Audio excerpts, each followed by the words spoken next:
Imagine you have a friend called George. You've been friends since childhood. Although you're not as close as you were back then, you still see each other once in a while and get along very well.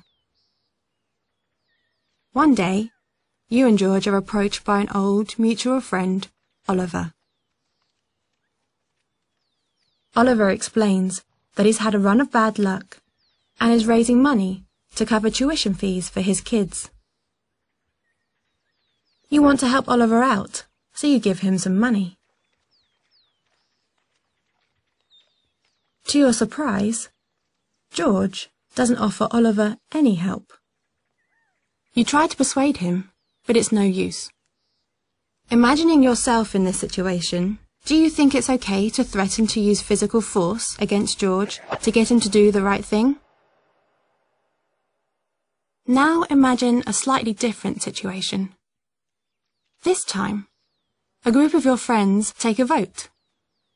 6 out of 10 are in favour of threatening George to get him to help Oliver. Does this democratic process make it okay to threaten George? One last change to the situation.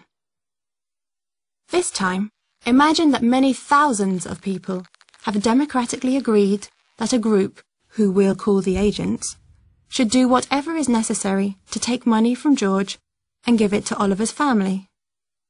The agents don't explicitly threaten George at first. All they do is send him a bill. Like everyone else, though, George knows what will happen if he doesn't pay the bill. First, he'll get more letters demanding payment, and the bill will get bigger.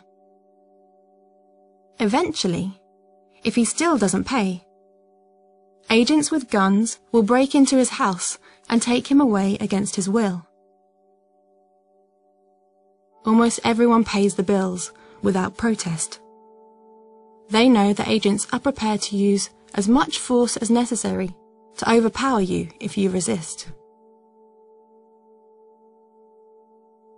Do you think it's acceptable for the agents to threaten violence against George if he doesn't give his money towards helping Oliver's family?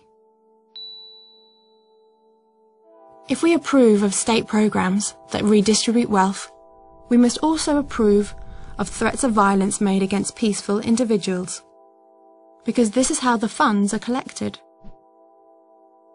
On the other hand, most of us feel uncomfortable about threatening peaceful people when we imagine having to make the threats ourselves.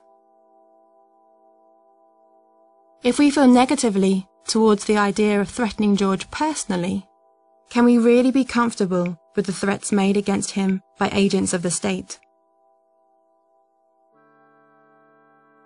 Some people believe that voluntary interaction and spontaneous order are realistic and preferable alternatives to state coercion as a way of organizing society.